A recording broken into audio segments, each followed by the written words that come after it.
And welcome to Co-op Guild, it's Steve, and I'm here with a preview playthrough for Restless by Restless Designs. Now, this is the game that will be currently on GameFound. There's only a few days left to back, so please go check the video description for a link to that campaign if you're interested in backing this game. But in here, I'll be doing a solo playthrough of the game. If you want to see another playthrough, I highly recommend checking out Meet Me at the Table, where Colin did a playthrough over there as well. In this game, this is an open world adventure game, and it's got a lot of narration in it where you're rolling dice, doing events. It's really fun. Can't wait to show you the game. Let's jump down the table and explain how this works. So here's the game of Restless. So the game can be played anywhere from 1 to 4. I'll be playing a true solo game here today. And you can see that it is an open world game. Well, you can choose your character. I'll be playing the Shroomling, because look how cute this little guy is. So very, very cute wooden meeples. And we will be adventuring on the world here. So the game is very much a narrative event. We'll be doing different events and stuff like that. We'll be rolling 2 dice. This is basically a 100 dice system. So a 10 dice and then 1 dice, and that will tell us what to look up in the book. And this book is basically the bulk of the game, where it will drive all of the combat, adventures, and the fun things we get to interact with throughout the course of the play. There's also a big deck of number cards here, which we'll be drawing from for different events and items and fun stuff we come across, basically. Let's take a quick look at the character board. So here's our character board. It's got lots of fun things on it. The top of the board here is the experience. So we're starting at 0 experience. And the important thing is there are different symbols on here. Specifically, it's hard to see, but there's a little 1 skull, 2 skull, 3, and up to 4. Basically, that is going to correspond to our level and basically tell us, hey, you're allowed to go in different parts of the world when you're at that level or lower. So basically, it stops us from running to an area that's too strong of enemies that we can't deal with. And then you might recognize, of course, we've got our Shroomling in the middle of the board here with all our fun attachments we can have. So you can have accessories, you can have companions. We start with armor. Right now we have some stats here with our armor. And so the nice thing about that is it's printed on the board right here. You can see that unarmed, we're going to roll a red and a green dice. And then we have a profession symbol down here. So at some point in the game, we'll be able to get a job with a cool new ability. You'll see how that works. And then over here, we have our attributes. So the different attributes, we got 4 different tracks. We have intelligence, strength, agility, and fortune. And basically how the game sets up, if I pull this off, you see there's a dark spot there. So that's our starting spot. Now, part of the setup, though, is we need to tweak our attributes. So before we start the game, we can choose to raise 2 different attributes and lower a different one. And so for the Shroomling, I kind of feel like I don't think it's to be very strong, so let's drop him down to -1 strength, which is, okay, it's fine. Let's bump up his intelligence, and then I'm going to bump up his fortune too. So now basically when we do skill tests, we'll look down here to see what our attribute bonus is. And then of course, probably very, very important down here, we have our health value. So obviously health goes down to the far left. We get knocked out. There's no player elimination in this game. Instead, you go to hospice, and then you'll heal up and have an adventure even there. There's adventures everywhere in this game. Down here, we have our resource pouch. We put any number of resources we have. They just hold on to it. But the nice thing about the game, it actually does come with bags as well, so you can easily store your components between plays. Now, the other part of this board is up top here. We do see our class. So we start with the Shroomling. This is starter class. And we have 2 ability cards, which you may be able to unlock to have different combat abilities there. So this is the Shroomling starting class card. You can see what we start with. So we do have a reminder here that we do have a reroll ability on our armor. So as long as that's uncovered, we'll be able to reroll a dice each combat round, which is really, really nice. Maybe we can do that for our rolls or the monster rolls. And then how combat's basically going to work is, you can see down here, anytime you roll a red dice that's 7 value or higher, this is based on a D10 system, we can put it here. And then the important thing is, if you notice behind there, you've got these 2 dotted line dice. That means you can have any number of dice be placed in that spot. You'll see other combat cards might restrict you to only 1 dice being placed there.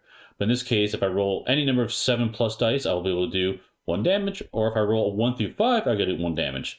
Which is very cool because this allows the dice, it's not just highest roll is the best, it's different rolls for different results, which is a very, very neat approach. Now the bulk of the play is on the world map itself. So down here, there is a tracker. This is going to dictate how long the game goes. So basically what's going to happen is we're going to put a black cube at the starting spot here, and we'll be rolling a dice that's going to tell us how far to move this cube up the track. And when we get down to here, I'll explain this later through the video, but there's a chance, a higher and higher chance that we'll then have to engage in the boss encounter at the end of that round. Once that happens, the run ends, and then we can save the game, or can move on to the next boss battle. So basically play 3 different bosses, and that's the full campaign. Now for this playthrough, I do need to pick out where our fungi, that's his name, I'm going to call him Fun Guy. Sorry everyone, it's too tempting. Where I want to have him start. So I feel like, and you can start in any of the 4 cities. So there's a city here, here, here, and down here as well. You can see the different skulls that kind of dictate where to go to start. So I'm going to have him start up in the Silver Leaf Glade up here. Now, the game does say you should have him standing up like this and to play the game. And then laying down means something different. I'm going to make that opposite. I'm going to do that because this is much easier for you guys watching on stream to follow along. It's easy to see the piece like this. And then when I do have to lay him down, instead I'm going to stand him up. So just keep that in mind. I'm going to play a little bit backwards here just for the purposes of filming. So now we're going to start at that Silver Leaf Glade, and we need to keep track of that on our sheet. So in this game, we have this very nice sheet and to write down, keep track of our stats. Up top, we'll be writing our name of our character. In this case, it's Fun Guy. And then the titles, we actually do write Prophet of Doom. And that is just keeping track of who's going to be rolling this Doom dice you'll be seeing throughout the game. Just the first player, basically, is how it works. And there's a place for notes, all that fun stuff. But an important thing is down here on the board, we do actually have to fill in a circle. So because we start in Silver Leaf Glade, we're going to fill in this little circle here to keep track of that we have 1 reputation. So in this game, our reputation will go up and down on this track, and based upon that, it will trigger different things. So you can see as we get higher and higher on there, we'll become respected, exalted, and probably even get revered. Or if we do bad things with regard to the city, we might get outlawed, and they won't even let us into the city anymore. So lots of fun interactions there. Another big part about the game is the exploration. Anytime I go to a new region I have not been there before, I will take, and this here is a little, like a little scar symbol, I'll take 1 damage, but I also get 1 experience. So anytime I end my travel phase in there, that's what will happen. We'll also come across various adventures, and we'll keep track of it, writing a code here and what rewards we get. So these are like, hey, I heard about this beast, go find them in this region, and this is how you can jot that down and keep track of all that fun stuff. And last but not least, we do have our boss encounters here. So like I said, we do play against 3 different bosses for a full campaign. So keep track of how far along any given campaign you are in. The backside of this also keep track of how you save the game. We'll explain that at the end of this playthrough. So for example, this is what I have filled out for Fun Guy. He's the Prophet of Doom title. And then down here you can see I've got the Silver Leaf Glade checked off. Okay, time to start the game itself. So the first thing we're going to do here is start with the impending Doom step. So this is only done with whoever has the title Prophet of Doom. In this case, because we're playing solo, it's always going to be me. And all we're going to do is roll the Doom dice. So the Doom dice is this black dice. It's got different symbols on it. So the important thing is you see up top there that it's got 1 dot, 2 dots on the top here. Let's see, they're right there. Or there is also a 3 dot up there as well. And basically that's going to tell us how far along the track this marker will move. It also has potentially a night symbol that's going to indicate when nighttime happens. So we'll have a different set of events and turns during night. So basically, we're going to roll this die and see what we get. Okay, we roll 2. So I'm going to move that 2 times along the track. So we move 1, 2, right there. And now we're going to move on to the travel phase. So travel phase is we can travel along any of the regions you see on the board. And the regions are divided by this dotted line here. You see this dashed line. Important thing to keep in mind is in order to go, there's a river here kind of blocking away. There's a bridge right here. So I must travel across that bridge to get on the other side of the river. Also, there is a special area on the map, specifically Sapphire Bay down here. We probably won't see this playthrough, but there we actually have to hire a boat to get out into the ocean to have adventures there. So a couple different special spots there. But important thing to keep in mind, we're at level 1. And so we can only go to the single skull location. So, and the distance we travel is equal to how much damage we're going to take. We can go distance of 1, 2, or 3, and based upon that, we'll take 0 damage, 1 damage, or 2 damage. In this case, I think I'll just go 1 space. I'll go to the Misty Meadows, and I'm not going to take any damage for that travel. But now we look at the second part down here. If we're in an unexplored region, mark on our player sheet. So that means it comes into our player sheet, and we are going to a new region. And so our new region is right here. You see it does have 1 wound. So we're going to take a damage and gain 1 experience. And so we must take 1 damage down here and then go up once on the experience up here like that. Now let's look at what to do next for the turn. We go to the event phase. So for this one, we have basically 2 choices. Here, we will roll the event dice, or instead of rolling the event dice, if we're in a location where we have an adventure already set up, so like, hey, I know I need to go to this region to go find some beast or do something, we can basically force the event in that situation. Because we're just starting the game, we don't have any adventures ready to go, so we're just going to roll the dice and see what happens. So let's roll the 2 dice, and we put these together. So this is a 10 dice, so we get 90 and a 6. So basically, we roll 96. We're going to go look and see where those numbers reside within the Misty Meadows. So now we open the book, we find 93 in the section that corresponds to Misty Meadows, and we read. So, Astrologer's Quandary. You spot an old observatory perched high atop a hill, peeking out of the mist below.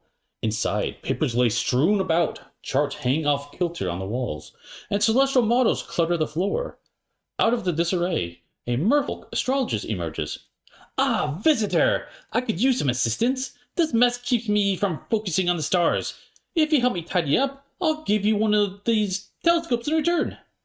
So now the italics tells us, hey, what do we do for game part of it? So do we, 1, help him organize, 2, ask the astronomer to read your fortune in the stars, or 3, offer to help him in their work, but it requires the spiritual keyword.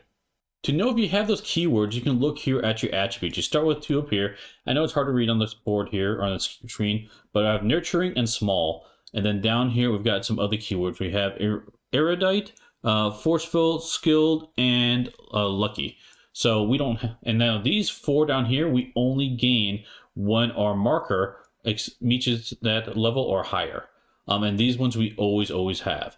So in this case, we only have nurturing and small attributes, which do not match up to the one that we can choose that other option. So our fun guy, he knows how to have fun while organizing, right? So here he goes. You roll up your sleeves and help the astrologers organize the cluttered observatory. Once order is restored, they hand you a telescope with a warm smile. A deal is a deal. Now this says we gain 1 reputation, and now this actually corresponds to the cities. So I'll show you that in a second, and we gain card 65. So if we look at the reference sheet, this is very nice. Down here at the bottom, it shows the sea symbol.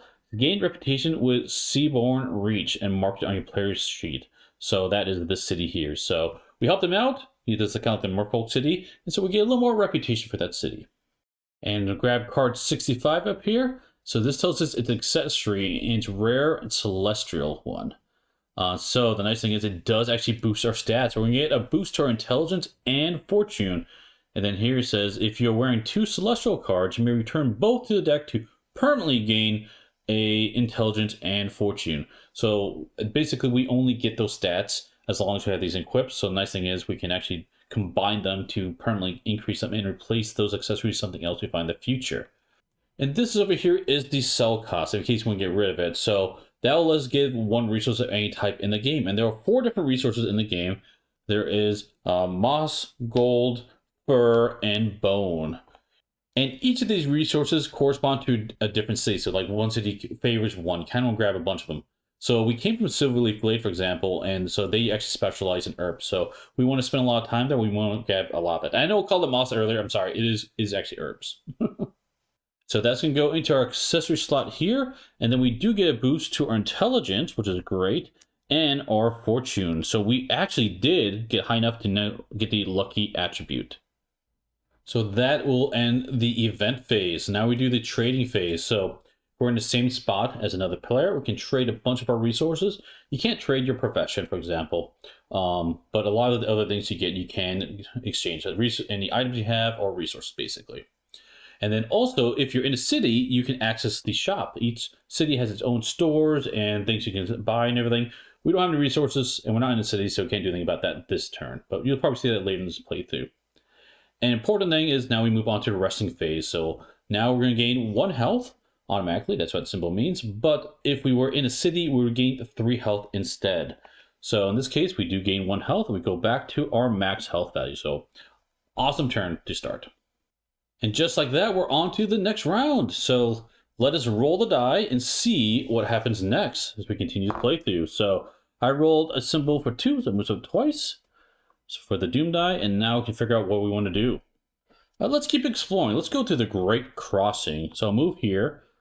And this is going to be new for us as well. So we will be able to come here, and you can see that does give us 1 wound. So we'll take 1 damage, but we'll gain that 1 experience. That's going to help us a lot, because if I go to our board here, lose our 1 health, and go up 1 experience, you can see here that we did hit some abilities. So we do get a attribute increase. So we can choose any of these 1 attributes to increase again. Let's go ahead and let's go up in our strength so we don't get any negative modifiers. And then the nice thing is we do get a profession. So there's a big profession deck, and whenever you grab a profession, you'll draw 2 of these cards and pick 1. So now we can decide if fungi an herbalist or an explorer. So for herbalist, whenever you explore a region, roll a d10 and add your intelligence modifier. On an 8R plus, we get 1 herb. Or for explorer, place a green cube here if you experience an event with a number of 70 plus. Place a black cube for an event of 30 or lower. And then when you have both, you gain a resource of any type, 1 experience, and remove both cubes. So in this case, we want to have a big mixture of stuff. So I really like the idea of the explorer profession, so we'll choose that moving forward. So that's going to be placed right here on our board. By the way, I didn't mention that these are dual layer boards, and everything you see here, this is a prototype, so rules, art, components, everything's subject to change in this game. I also have a bunch of decks, tokens, and cards that aren't on the camera right now. They're just to the side of the board, just to help keep this a clean viewing experience. Okay, let's do our next adventure and see what we roll. Come on, let's see what we get here. We get 56. Now, unfortunately, that does not trigger our Explorer, but that's okay. Let's go to 56 for the Great Crossing. So you came across an old mine. During a rainstorm, you seek refuge in an old mine carved into a hill. Trying to make the most of your time, you decide to explore the mine shaft, which is right, because we're an explorer. So we gain mining plus 0.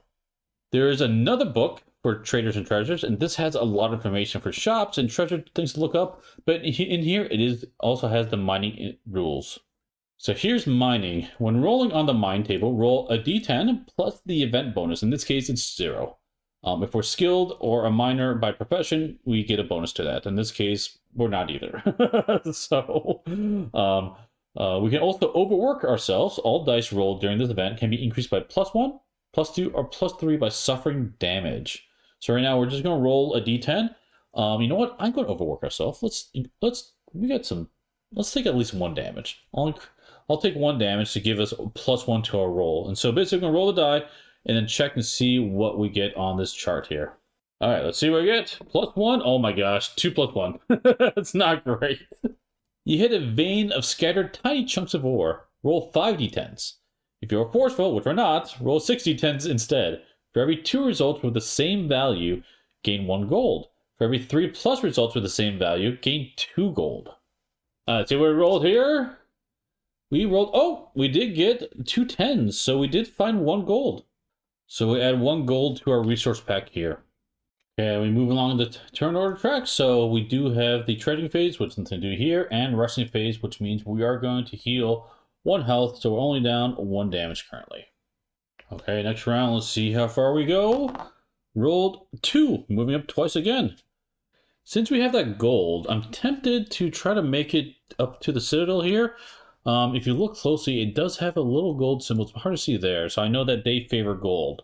That might be a good place to spend what we just got.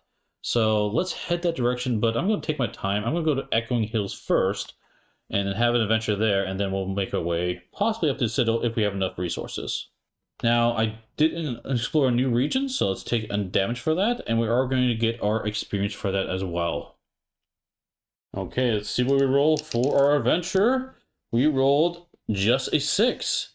Because that is 30 or lower, we do put a black cube on here. So if we do get a higher adventure, we'll put a green cube on there and then finally trigger this Explorer event. But right now, we need to look up 6 for Echoing Hills. Stone Golem. The ground trembles and a massive stone golem lumbers into view. It raises its colossal fists to attack you. Now we're in combat. So what we're going to do here is we're going to put a black cube onto this number 2 here. And basically it's got 2 health. When this reaches the skull symbol, that means they're defeated. And this is the number of dice they roll in combat. And then they're going to work similar to us. In the case that they roll a 3 through 7, they can put it here. You roll 8 plus, and you put any number of dice here, they can do 2 damage to us. Now, enemies might also have special abilities. In this case, this one is Fortified. The monster ignores the first point of damage each combat round. So he's got 1 armor to have to deal with. So not a lot of health, but he does have armor. So we don't actually have any weapons. We are unarmed, so we're going to roll a red and a green for this. Now, how combat works, well, we're going to do our attack roll. So you and the monster, we're going to simultaneously roll our dice. And then we're going to choose to do our actions. So basically take our dice and place them on our card to trigger those effects. And then the monster's going to do the same thing after that. Also trigger its effects. And then we check. And we do a combat round check to see, hey, is either the players or the enemy at 0 health? If neither are at 0 health, you do the whole combat round again until one of them's at 0 health. And then you hopefully it's the golem, and we get the rewards. So as a reminder for what we do, so if we get a 7 plus on red, that's 1 damage, and a 1 through 5 on green, that's also 1 damage. Kicker is we kind of need our dice to hit in order to do damage to this guy. We don't have much else to deal with this. Not looking too good. But every round we can't reroll dice, either his dice or our dice. Okay, let's roll our dice. We roll 4 and an 8, which is actually pretty awesome. And the enemy is going to roll a 3. So this 3 is enough to trigger 1 damage there, which isn't great, but it's okay, I guess. And for us, the 4 is nice. It's going to trigger 1 damage here, and 8 does hits as well. So we're going to do our effects first. Do I want to reroll this die? I think I'm okay with it, because it's only 1 damage. Yeah, I think I'm okay with it. Actually, you know what? We're not rerolling our dice. I'm going to reroll this. Let's reroll this. Hopefully we don't get 8 or higher. A 1! That's perfect. Okay, so we're going to do our effects first. So 1 damage and another damage. So he stops 1 of it, so only 1 damage goes through. And then he would take his action, a 1, and he can't place this in either location. So this is a useless die. So that was absolutely great for us. We did 1 damage. We do the next combat round. So same thing as before. Let's roll these 2 dice. See if we get lucky. A 9 plus and a 6. Oh, the 6 does not hit. So let's see what he rolls. He rolls 8, which is really bad. That's 2 damage. Okay, so not great because his 9 is 2 damage. And for us, this does hit for a 1. This does not hit. So I think I'm going to reroll the 6. Hopefully get a 1 through 5. Come on, if we get 1 through 5, we can take him out. That's a 5. Perfect. Okay. So that's 2 damage. If he stops 1, he's destroyed. But he does still play this one, which is going to do 2 damage to us. So we're going to take that 2 damage over here. So 2 more damage down here like that.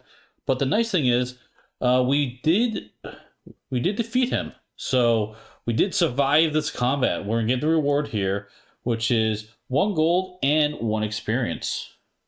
So we'll add 1 more gold to our resource here and 1 experience up here. So that's great. Actually, it's really good because we need that gold, because I said I was trying to go towards that city. Okay, combat's done. We move on to the trading phase. Nothing to trade here. And then, of course, a rest phase, which we do heal 1. Okay, next round. Let's roll the Doom die and see what happens here. Nighttime. Okay, so now we're going to have a night event. How night works in this game is you basically skip every single phase of the game and instead only do the event phase. And so we're not going to not do the travel phase or the trading phase or even the resting phase. We're only going to do the event phase. Which means we're going to roll a couple dice, and then there's a special night event section in the book that has special night events. So let's see what happens tonight. Let's roll for our night event. We roll a 54. So let's go and look in the book and see what we get for that. So, uneventful night. You sleep through the night without interruptions, gain 2 health, which is actually pretty nice. Definitely needed that. Okay, after uneventful night, let's see what happens. We move up twice on the track. Okay, so now we're into some symbols here.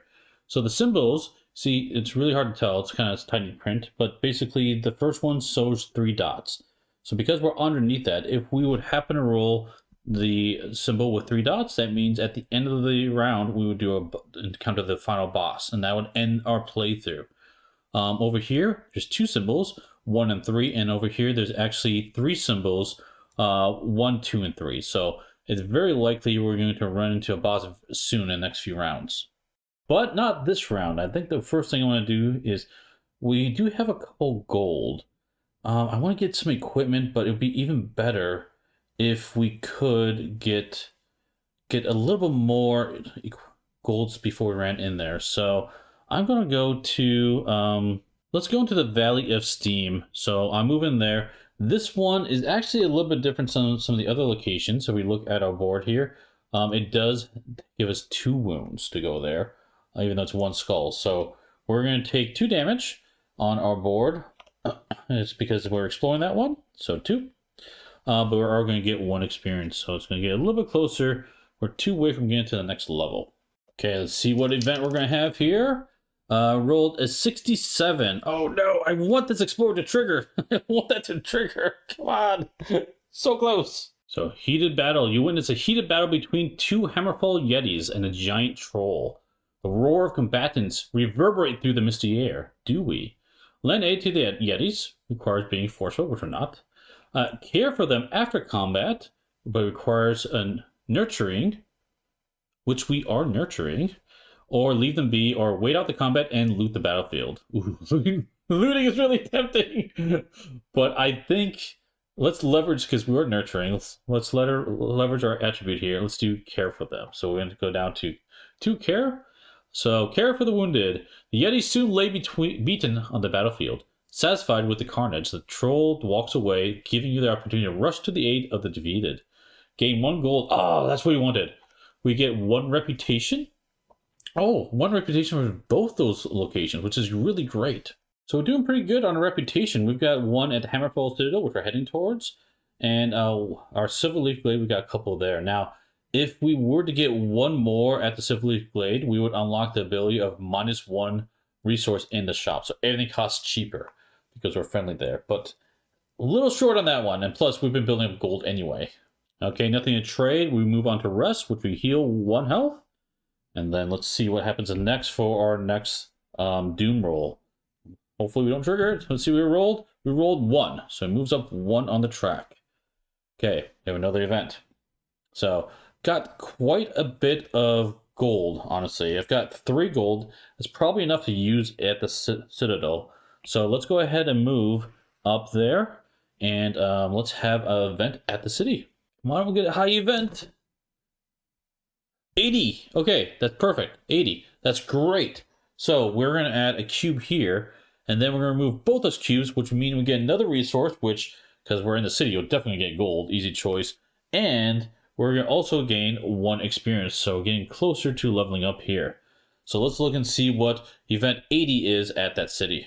Metal Yeti. You are invited to participate in the Metal Yeti competition, a 3-day race across the steep mountains in harsh conditions. Roll 1d10 plus strength. Oh my gosh. Well, my strength is 0. So I'm not massive, so that doesn't trigger either. So we'll roll and see where we get. So you gotta roll 1d10 and see what happens. Come on, big roll. 1. Roll the 1. Oh no. Our little shroomling is not gonna do well in this competition. A snowstorm catches you out in the open, but you try your best to continue on. As it clears, you realize that you have gotten lost in the mountains. Our poor Strubling! Suffer a wound. Immediately roll for an event in the Frostbite Peaks, page 69. But return to the Citadel at the end of the event phase. We got lost in the mountains. Oh no. So it's going to take our damage here, and then let's see what happens to us in the peaks. So quick note, Frostbite Peaks, that's a typo in the book. It's actually on page 104, but it's easy to find from the table of contents. But The biting winds, icy temperatures, and harsh terrain of the Frostbite Peaks makes you yearn for the comfort and relative safety of the warm taverns you see outside the mountains, many gold mines, small villages. If it weren't for the common heated discussions between industrious hammerfallers and nature-loving silverleaves, that's us, on the effects of the mines, smelters, and smithies belonging to Hammerfield Citadel on the fragile stability of life in the mountains. Still, the beauty of the giant glacier stretches across the flanks of the majestic peaks, and the countless streams running through the deep valley make the journey worth both the discomfort and the risks posed by avalanches and mountain trolls. So now we're just going to roll to see what we get here. So it's just a straight D10, and hopefully only good things come out of this, right? Rolled an 8. Yeah, good thing. It's a snowstorm. If you have a mount, which we don't, the wind howls through the valleys, whirling up the snow and turning the serene landscape into a whiteout before swelling into a full-blown blizzard. Each step becomes a struggle against the unrelenting storm. Take card 4-6 and place it below the map. Suffer 2 damage and roll for another event. Oh my gosh. If the result is 50 higher than 50, lowered by 50. Oh boy. Okay, so I guess we have a snowstorm, and then we just need to see what happens with... I guess we have another event in the city, and then we go back to the city. I guess the blizzard are really making it difficult to make it back to the city, so we have another event on the way back to the town. And here's card 406, so that is bad weather. So this is going to be below the map, and it's a world effect. So basically, this is going to be in play as long as this card's in play. During a round in which a 2 dot symbol was rolled during the impending doom, suffered double the damage when exploring a new region. Oh my goodness. Once a night is rolled during the impending doom, or when clear skies comes into play, remove this card from play. So we're going to do some bad weather, and we might take a lot of damage for a little bit here. But let's roll for our event, and then we're going to subtract 50 from this. So we rolled 59, subtracting from 50, so we just get 9. But you know what? The nice thing is we do get a cube on the Explorer. So I guess silver linings, right? Faulty Forge. While wandering the Armory's district, you get caught in the explosion of a nearby forge. Once they regain their composure, the workshop owner apologizes profusely and hands you a gold coin compensation. Oh my gosh, I got blown up. Coming back from this blizzard and snowstorm. Oh my god. Oh, this is just one bad day after another. Suffer 3 damage, gain gold, and gain 1 reputation from there. So the nice thing is we gain gold. Look at all that gold we have. This is awesome. Here's the bad news. We take 3 damage. Guess what? We just got knocked out. And so normally what you would do is you would lay your character down, but because I'm filming, I decided to lay him down easier. So now we're going to stand up. So basically, we need to go to the hospice. This is how it works. Because we get knocked out. Wow. So unfortunately, that means we do end our turn. And we don't get to heal or go shopping or anything. So let's go on to the next round. So let's roll this die. Hopefully, actually, it's okay if we get the boss. Because we'll be able to heal up a bit before the boss happens. We rolled a 2 symbol, which is going to trigger the bad weather effect. So if we explore a new region, we take damage, double the damage. But we're not exploring a new region. We're staying where we are. And so then this moves up twice on the track. So now we're almost guaranteed to have the boss show up at the end of the next round. Unless we roll night symbol, basically. That's the only thing that's going to stop it. And then once you get knocked out, you basically skip everything, and instead you have a hospice event instead. You wake up in a small hospice feeling sore all over. Kind-hearted healers have taken you under their care, but you need to rest and recover to regain your strength before you can venture back out into the world. Instead of performing a normal turn, we'll regain 5 health, and then roll a d10 on the table. And we basically is telling us even at nighttime you still do this. Now, if you're nurturing, which we are, or have a partner noted down, add +2 to the result. So we're going to roll d10, adding +2. Alright, so we get here, we get 7 + 2 is 9. While waiting in line for lunch, another patient catches your attention. The two of you begin chatting and soon find out that you share more in common than the current situation. Did they get stuck in the snowstorm too? Because I feel really bad for them. You may gain a partner. To do so, write a name for them in your notes. This bond strengthens your determination. gain 1 attribute increase. Oh, sweet. So we found a friend. So I'm going to name the partner Trivy, and everyone watching Me Bed Table knows that reference. So, Trivy, our partner. Now we do get the increase in attribute bonus, so let's get our intellect up a little bit higher. Okay, that marks the end of that round. So now we do a normal turn structure. So let's go ahead and roll this dice and see what we get. We get 2 dots, so bad weather triggers again. And basically this is at the end of the track. We're going to have the boss pop up for sure at the end of this round. But we get to take a full turn before that happens. So the first thing, let's go ahead and roll for the event in Hammerfell. So let's see what we get for that. And we get, looks like 68 is what we rolled. Iron Wedding. You are approached by a cleric known for conducting unforgettable wedding ceremonies. They offer to unite you with your partner in a beautiful ceremony steeped in tradition and the rich history of the Citadel. Okay, Colin. Well, there we go. What's happening? So, 1, have an unmarried partner noted down and are willing to pay 2 to marry them. Or 2, ask to help with somebody else's wedding. Well, I guess...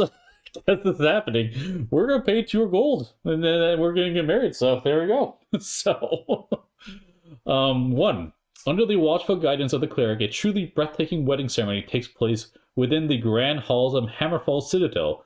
As the newlyweds seal their union with a tender kiss, the assembled guests applaud, and a palpable sense of love and happiness fills the air. Gain 2 reputation in the Seaborn Reach. Oh wait, it's 2 in everywhere except for the Enclave, which is pretty nice. And mark the married partner on your player sheet. So that is pretty awesome. We are friendly in all the locations except for Enclave with Unbound. And now Trivy and I are married. Trivy and Fungi are married. So that was the event phase, and now we're on to the trading phase. So we can trade other players, but the nice thing is when we're in the city, we can access these shops. The first time we were able to do this in this playthrough. So the shop is in the book, so we can pull up this one here, and it tells you what we can buy. So up here is the cost of it. And then some of it, like down here, it says it requires respected. So we have to be at that level of reputation or higher, or for example, revered. So some stuff we can't quite access yet. But we do have other non-item things down here as well. So we can trade for 3 resources, 2 for 1 gold, or 2 gold for any 1 resource we want. We could train. In this case, we get experience and get ability cards. And we can even upgrade weapons, which is what the cost is on the weapon to upgrade it. And the nice thing is, if we're friendly, which we are now because of that wedding, all this stuff costs 1 less resource. So we have 3 gold. Let's figure out what we want to do with that 3 gold. So I'm going to choose to buy the axe for this playthrough. So the nice thing is that's here, we can roll 2 reds and a green, and we take an axe reminder card. And this is going to be a new class card. We can choose to take this side or the other side. I'm actually going to take the Berserker side. We axe Berserker Shroomling because, you know, he's got a touching side, but he's angry now. He had a bad time up in the mountains. He saw some things. He's coming at you now. So this is all the abilities we get now. We have new effects as well. So if we roll a 10 and a red or a green, we can only put 1 die there. We get 2 damage. 1 to 2, we do 2 damage here, and a 6 or higher, we do 1 damage there as well. Now, at the end of each combat round, we gain additional red dice for all following attack rolls. So we're going to build up attack over the course of the combat, which is hopefully going to be really nice for the boss. And if we roll more dice than the monster we're attacking, we do 1 automatic damage. So we'll start with that. The other thing I'll point out is the upgrade. Here's the cost to upgrade this. If we had 6 gold, we can upgrade it to this side to get a Executioner Legendary Axe as well. But right now we just have these 2 sides here. And basically what that's going to do is we're going to put that into the slot here.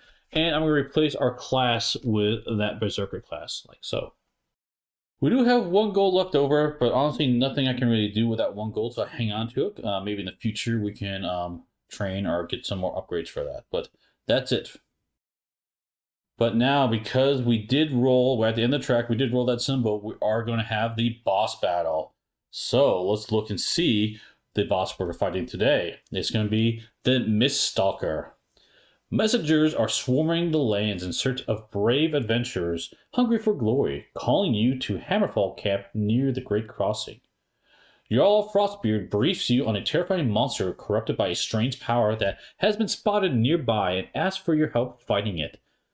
There is no time to waste as the lives of many are at stake. All players gain 5 health, which is nice. Put me at my max health, which I kind of need. And place the figures at the Great Crossing, even if they're at hospice. So yeah, no matter what, you're going to have this battle, basically what it comes down to. All players may now trade with one another, so basically allows you to prep for the battle. After a quick journey into the meadows, a dense fog rises, making it difficult to see more than arm's reach ahead. A sudden movement to the side catches your attention, but as soon as you turn, it disappears into streaks of swirling mist. Moments later, the fog clears to reveal the outlines of a shadowy figure. Its eyes glow like fiery orbs, and its razor-sharp claws glisten in the dim light. All players participate in the battle, so boss battle, everyone fights this. So I'm going to flip this card, and the Prophet of Doom, which is me, of course, is going to start the battle. So the other side of the card, this is how it works. He is going to have health based on players. So because we're playing a single player game, he's going to only have 6 health. So the health is going to scale by player counts. And we have an ability here. It says the first player to deal 4 damage in a single combat round gains companion 18. There's a little bit of a typo. It's actually supposed to be, I think the companions are in the 400s or 300s. It's like 318 instead. But we'll get to that if it happens. And then what's going to happen is he's going to start here in state 1. So the first combat round, we're going to do combat like normal in state 1. At the end of combat round, we're then going to move to state 2. Do another round of combat with all players. And then finally to state 3, do another combat round with all players. And then assuming people are still alive, you go back to 1 and repeat the process until the boss is dead or we are dead. And if you're playing a multiplayer game, you keep playing as long as any players have health. And then just like before, these are his effects. So this is what you need to roll to do damage. And then he does have additional effects in there. So we're going to start with the first phase. So he's going to be rolling 5 green dice. But for every 2 damage a player deals, they may discard 1 monster result. So we're going to roll all our dice, and then we're going to spend our actions and see what happens here. Okay, let's see what we get here for our roll. So we rolled, looks like a 2, a 5, and a 3. Actually, I'm going to put this card down here so it's easier to see for us. So that's actually pretty good. The 2 does trigger our green effect here. 5 and 3 doesn't hit anything else, unfortunately. So we can re-roll one of those. It'd be awesome if we got the 10. It'd be really awesome. But let's also roll the bad guy's dice as well. So let's see what they get. So he got an 8, 7, 5, 1, and a 2. And for his effects, he wants to get a 1 through 5 for a damage. So basically, these 3 will do 1 damage. So currently I'm looking at 3 damage coming at me, and I'm doing just 2 at him. But if I do, for every 2 damage, I can remove 1 of these dice. So I already have 2 damage here. I think what I'm going to do... Actually, hold on. Actually, that's a 9. That's not a 6. So he only has 2 damage coming at me. So I'm much better with that. So let's reroll this die and see if we can't get a better result. Come on, let's see. A 4. Nope, not better. Okay, so those are misses. Can't do anything with those. We put this 2 here. That is 2 damage. So that removed that 1 dice. And then basically these 2 means we're going to take 2 damage back. So it's going from 6 all the way down to 4. And then we are going to take... And we're going to take 2 damage as well. So still doing okay on that. All right. Then we do next round. So now we're going to move to the next phase. He's going to roll just 2 red dice against us. Oh, and also, because of our Berserker ability, we're going to gain additional red dice. So after each combat round, we keep building up these dice.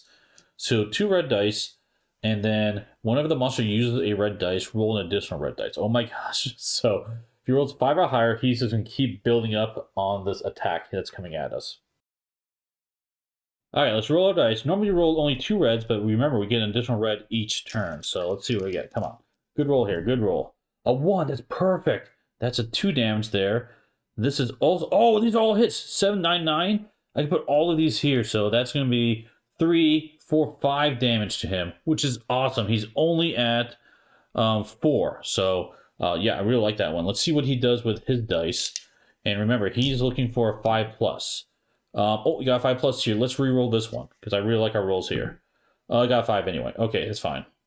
Okay, so we resolve ours. So this can be 2 damage, 3, 4, 5. So he's got 4 life. He's already down to 0. We're going to be able to gain that companion, which is pretty cool. We'll do that in a second. But now let's resolve his. So this 5 is going to do 1 damage to us.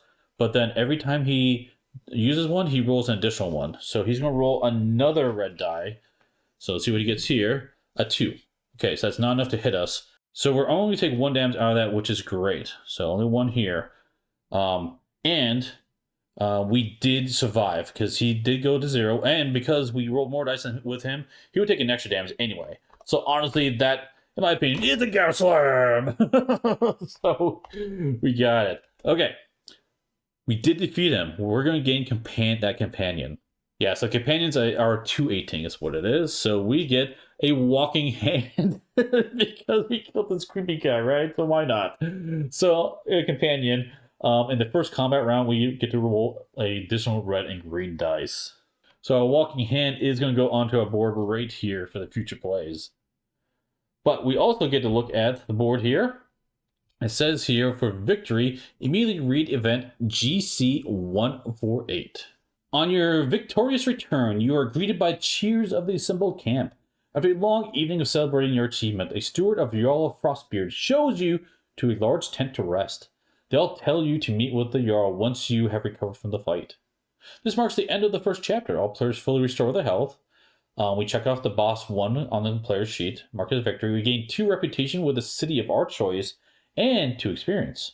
And when playing solo, we also gain a resource. And then we can basically save the game, and we continue with event GC150.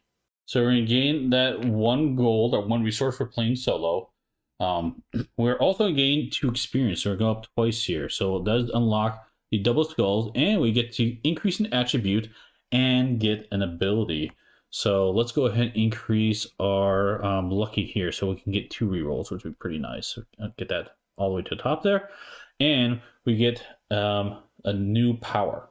So how that works are there are these decks. There's a light attack deck, that's what green is. Red's a heavy attack deck, or purple is a magic deck. Right now we've got a lot of red attack heavy, so basically I'm going to shuffle this up, and we're going to draw 3 cards, and we're going to pick one of these cards to gain.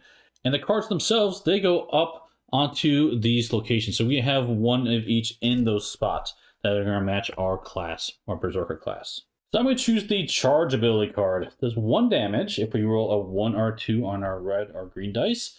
In the first combat round, it is 3 damage instead. I'm doing that because we have that walking hand. So I kind of like the idea of the walking hand charging ahead and maybe do a lot of damage right out the gate. Really silly idea. I also chose to increase our reputation at Hammerfall Citadel, so now we're respected there. So, despite the fact we're not very good at competition, but they still like us. So that, my friend, is going to end this playthrough, but let's look at how you save the game. So if you flip over your character sheet, you have this very nice way to keep track of everything. You can write down the numbers for your ability cards, any of the classes you have as well. Keep track of your experience here. All the cards you have in those slots, you just write down the number of each of those cards on the spaces here that matches up to that. You can mark what your attribute levels are, and of course your resources you currently have. You also have some space for other nodes you want to keep track of if you want to keep that going. But then you put everything back in the box and you're ready to go for the next play, which will be moving on to a bigger boss. So that marks the end of this video.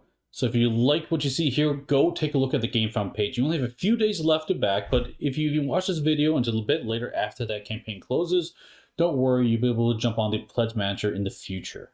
If you have any questions or anything you saw here, drop a comment in the video section below and I'll do my best to answer them. And if you like this type of content, likes and subscribes help us the most.